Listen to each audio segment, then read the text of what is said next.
আজি ৰাতিপুৱাৰ পৰা ভিডিঅ'টো বনাইছোঁ। এয়া হাজবেণ্ডে ইলেকশ্যন ডিউটি আছে, ৰাতিপুৱা 5টা বজাতে ওলাই গৈছে, ৰেডি হৈ আছে।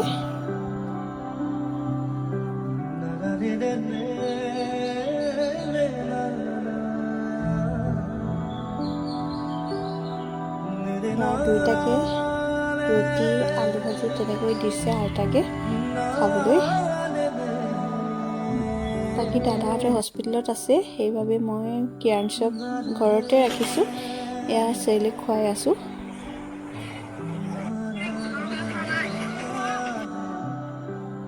চেৰেলেক খুৱাই আকৌ স্কুল গ'লোঁ কিতাপ আনিবলৈ বেটাৰ। আজি কিতাপ দিছে। স্কুলৰ পৰা আহি আকৌ কিয়াঞ্চক গা ধুৱাই ল'লোঁ। গা ধুৱাই ৰেডি হৈ আমি তিনিওটাই আকৌ হস্পিটেল যাবলৈ ওলালোঁ। এতিয়া উৎপাত কৰি আছে। এতিয়া আমি গৈ আছোঁ হস্পিটেল, বৰঠাকুৰ নাৰ্ছিং হোম। কিয়াঞ্চক গাখীৰ দি দিছোঁ খাবলৈ, নহ'লে উৎপাত কৰি গৈ থাকে।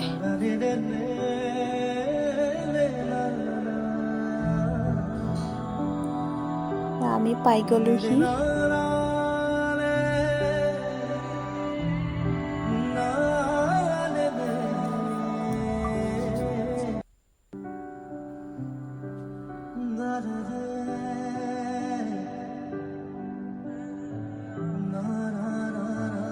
এইটো আমাৰ নিউ বেবী।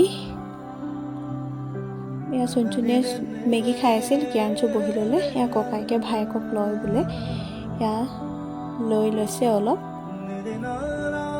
মই সিহঁত দুটাক থৈ মই বেবীটোৰ কাৰণে কাপোৰ ল'ব আহিলোঁ। এয়া ওচৰতে মই কাপোৰ লৈ ল'লোঁ।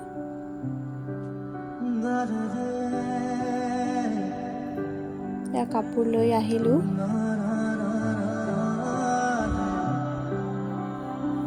আকৌ খুৰীহঁতেও আহিছিল।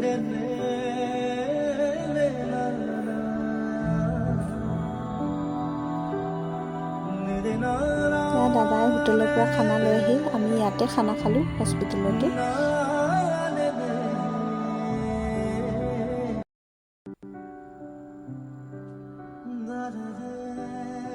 খানা খাই আকৌ ঘৰত আহিলোঁ।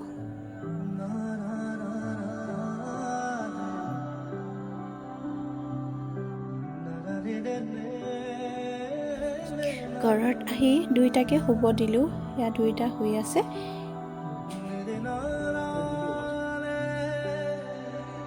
এয়া আকৌ ৰাতি সাঁজত বনাই আছোঁ। হাজবেণ্ডে মাংস লৈ আহিছিল ডিউটিৰ পৰা আহোঁতে। এয়া মই ৰান্ধি আছোঁ।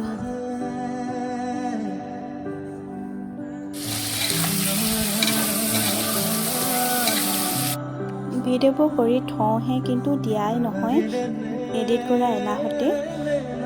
আজি ভিডিঅ'টো ইমানেই।